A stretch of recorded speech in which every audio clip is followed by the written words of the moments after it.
ստորագրել, անցել է 10 օր երևի, մի հատ այս շենքը, մտեք ասեք այդ ակտերն ուր է, մատ հրապարակ է։ Պաշտոնապես դիմել են որ կան, առ այսօր չեն տվել, որ ապացուցեմ, ես համոզմունք ունեմ, որ իրենք 200 միլիոն ու ավել երևի ստորագրել են դրա տակ օրինակ համար։ Հենց կոռուպցիայից սկսում ես, իրանք սկսում են ընկնել հիստերիայի մեջ ու ուղղությունը շեղել։ Երբ որ մենք սկսեցինք խոսել կոռուպցիայից, մանկապարտեզի խնդրից, Լիլիան Արմի խնդրից, իրանք այս ամբողջ պատմությունը սարքեցին հանրապետություն կուսակցության հետ։ Երեք երկու պատգամավոր հարցնում են մեր վերաբերյալ հստակ։ Ասում են ինչ ա եղել, մանկապարտեզը կոռուպցիան, ու դու մենք տեսանք ինչ մի հատ մեծ հիստերիա աղմուկ բարձրացավ, այսինքն բոլորը մոռացան, որ այս ամբողջը գալիս է կոռուպցիայից, հենց կոռուպցիան խոսում ես, ի ցույց ես դնում ես թալան ամեն ինչ, իրանք սկսում են հակառակն անել։ Նիկոլ Փաշինյանի ելույթը խնդրում եմ, դրեք մինչև վերջ լսեք, 3 անգամ ինքը հակասում է ինքը իրեն, ասում է տեղյակ չեմ, հետո ասում է չէ, քննարկումը եղել է, այստեղ եղել է իրար հետ, հետո ասում է չէ, իրանք իրար հետ արել են, իրանք են որոշել ինչ պետք է լինի, ոնց պետք է լինի, հասկանում եք, ու արդեն այստեղ ակնհայտ է դառնում, որ հանրապետություն կուսակցություն, կեղծ ժողովրդավարները եւ ԿՊ-ն մի մանին մի հոգի են իրենք ու վերջ։ Այդ ուղղակի Նիկոլ Փաշինյանի հետ կապված, որ դուք ասում եք դա տենց է։ Այսինքն մենք խոսում ենք կոռուպցիայից, իրենք ամբողջությամբ ուղղությունը շերում են լրիվ ուրիշ ուղղությամբ, հասկանում եք։ Լավ մանկապարտեզի փողերն ուր է։ Երեխեքը սեպտեմբերից պիտի գնային մանկապարտեզ, որ երեխեքը մանկապարտեզ չեն գնում, դրա պատասխան տվողն ով է, ժողովուրդ, հասկանում եք։ Եվ դա միակ մանկապարտեզը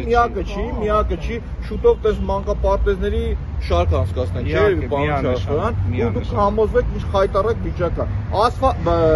Կարմիր գծերը թանկացնում են, ասում են ասֆալտ են, բան են, մանկապարտեզ են կառուցում։ Գույքարկը թանկացնում են, ասում են մանկապարտեզ են կառուցում։ Ինչ անում են, ավտոբուսը թանկացնում են, ասում են մանկապարտեզ մենք չկառուցենք։ Բայց դեռ չեն կարում կառուցել։ Ու գնում նայում ենք, ասում ենք, էս չի ձեր կառուցածը։ Էս չի ձեր կառուցածը, ժողովուրդ, հասկանում եք։ Ու նորից եմ կրկնում, կամ որ խոսում են, ասում են վարչական շրջանի տիրույթում չէ։ Եթե իրանք կարդալ է, չգիտեն, խորհուրդ կտամ Երևանի մասին օրենքը կարդացեք։ Երեք լավ է, Տիգրան Ավինյանը բացահայտ ասեց, իմ ներկայացուցիչները վարչական շրջանի ղեկավարներն են, այդքան էլ ճիշտ։ Առողջություն։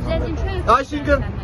ես այդ դրան եք անդրադառնում, այդ ավարտեմ։ Այսինքն փաստ է, չէ՞ որ Տիգրան Ավինյանի ներկայացուցիչը այդ մարդն է։ Իսկ քաղաքում կատարվող ամեն ինչի պատասխանատու Տիգրան Ավինյանն է։ Եվ ես նորից եմ կրկնում, այն մարդիկ քաղաքային իշխանության կլինեմ ես, տեսնեի կանգնած հասարակին որ մի հատ աշխատող, որը կտեսնի, որ մեր հարկատուների ձեր ժողովուրդ բոլորի վճարած փողերը այդպես փոշիացնում են այդ վիճակում մանկապարտեզը, այդ մարդիկ բարոյական արժանապատվի հետ խնդիր ունեն եւ բարոյական արժանապատվը այստեղի հետ է կապված, հասկանում եք։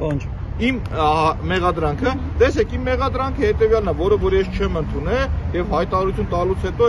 չեմ մասնակցել գործողությունների, հետեւյալն է, որ ես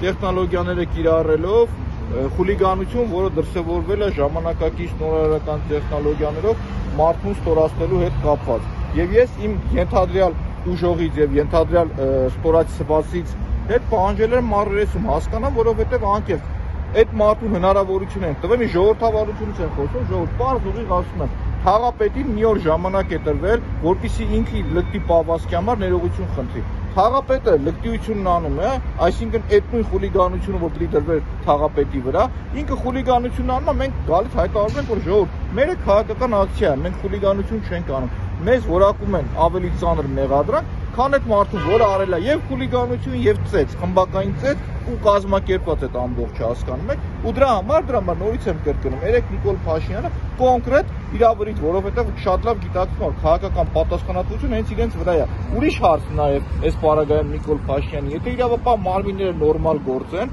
քաղաքական պատվեր չանեն, հիմի այդ նոր թաղապետը պիտի կալանավորված լիներ, հասկանում եք։ Ու նորից իրանք կեղծ թեզը բերում են, սկսում են կեղծ թեզը հետքեր։ Սկզբից ասում էին, որ մենք լավ տղա ենք, դրա համար է եղել։ Հետո ասեցին ինքնիշխանություն, չէ, Բուչան էր հաջորդը։ Բուչան։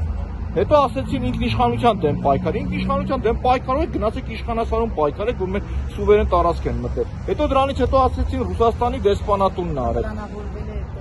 Այո, հետո դրանից հետո հաջորդ մարզումը որ գալիս է, իրանք ասեցին, որ 5-րդ շարասյունն է արել։ Հետո ասեցին, որ բանն է արել, Կիրենկոյի առաջի օպերացիան էր։ Ինձ այդ հարցը եկան տվեցին։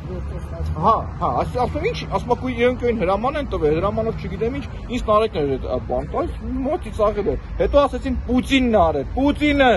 Հետո տեսանետի չի անցնում, մի հատ չեմ ուզում անունը տարել, դրա ՀՄԷԿ-ի եթերում կանգնում ասում է, որ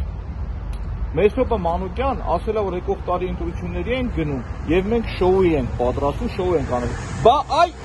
չասեմ ինչ։ Բա որ Մեսրոպը շոու էր անում, նախորդ է դու գիտես, բա դեմը քիչ կանարեցիք դու, կանխարգելեցիք։ Մի հատ ներողություն խնդրեք, թեման, փակվեր կգնար։ Ռուսաստանի մարդը Դե մարդը ծաղրել է, ոչ միայն երկրում ներողություն